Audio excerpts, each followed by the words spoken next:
Yo, what's up, guys? It's your boy Franklin here, and today we got ourselves a brand new video about an interesting topic that I wanted to speak of. Before we get right into it, please like and subscribe. That is the best way to support me for free.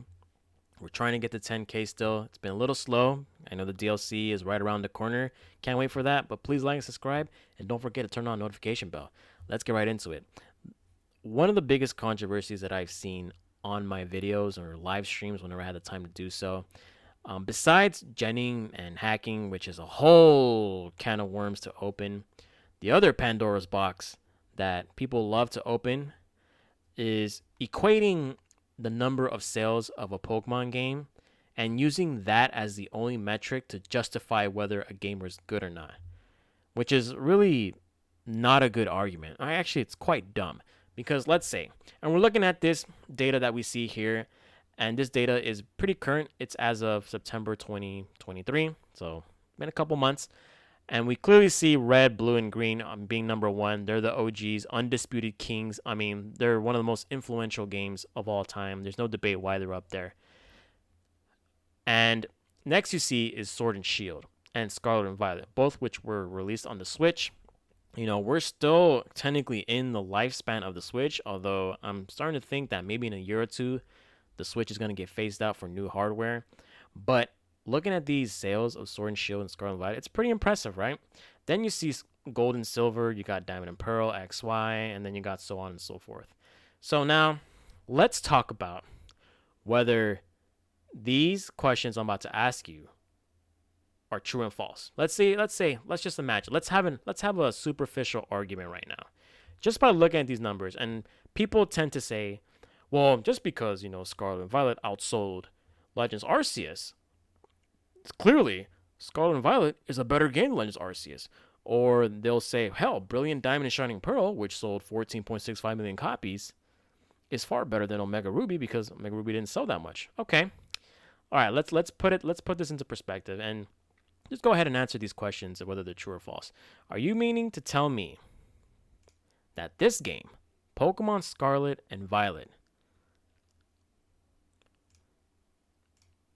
is better than Omega Ruby and Alpha Sapphire for what it contributes to the overall fan base and the Pokemon franchise in general?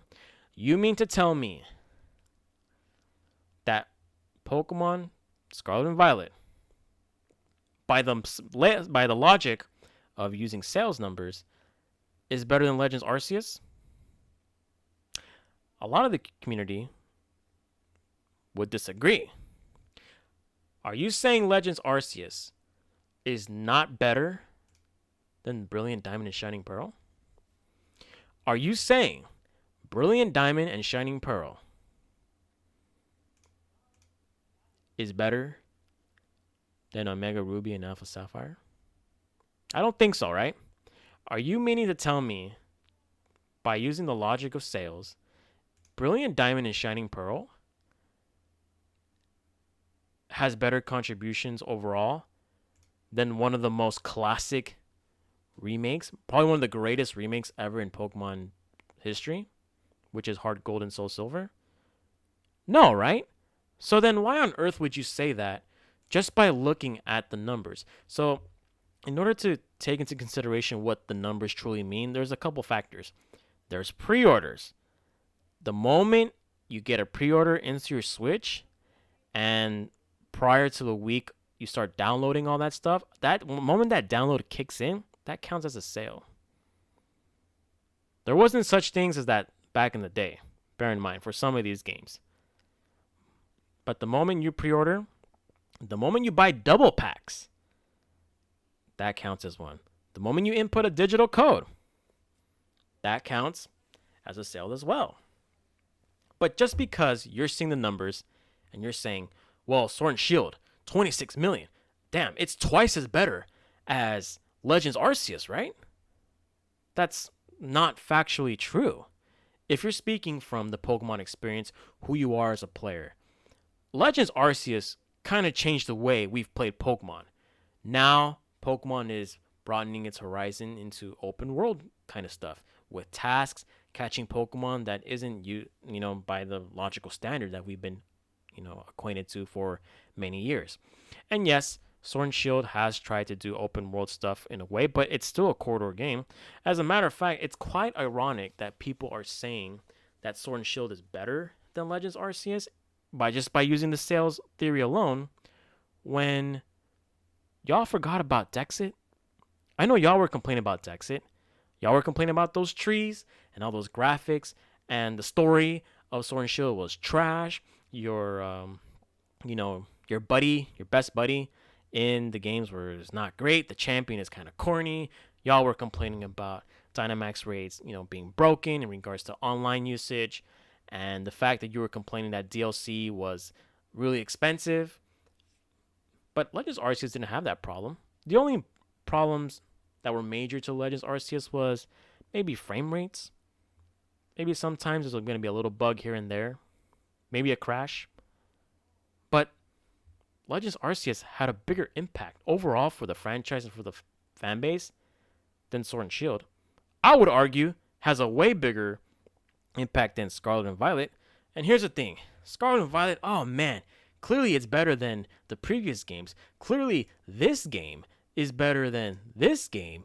It's better than this game. It's better than this game because of its sales, right? That's incorrect. Are we just being oblivious to the issues with Scarlet and Violet that's still currently being plagued? The technical aspects with the bugs, glitches, crashes. This game did not come out really great in the beginning. Remember the E4 music loop? Remember when your character just started going through the matrix and glitching out of the plane? Do you remember certain crashes and bugs? Because I remember. That was my experience. I remember the first 2 days of playing Scarlet and Violet. It was plagued with bugs, glitches, and crashes. I mean, I'm still seeing those problems today. Remember the timer? Yeah, you didn't forget about the timer, right? The battle timer of Sword and Shield and Scarlet and Violet was still 20 minutes. And due to a huge uproar, they never fixed it. They never tried to listen to the community. But you're here still saying that these two Switch games are better than Legends Arceus. They're better than Heart Gold and Soul Silver. They're better than ORAS. No, that's just not how it works. And I really hate that pocket watching kind of thing. Just because they're making millions, it don't mean you're making millions. Just because you sell or they sell 30 million copies doesn't mean you're selling 30 million copies. That logic doesn't make any sense. Just because something sells so many doesn't mean it's great. Imagine, let's say, a car dealership sells the hottest car in the game. Let's say Tesla sells 3 million units, but every single unit got recalled for maybe one or two issues. Is the car still good? No, because it came out flawed.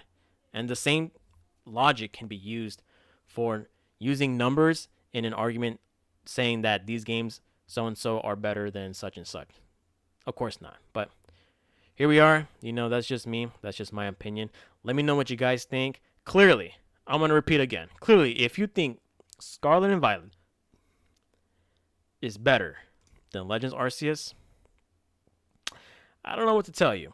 And if you're thinking Brilliant Diamond Shining Pearl, one of the remakes in the main line, is better than Heart Gold and Soul Silver, I don't know. I don't know what to tell y'all.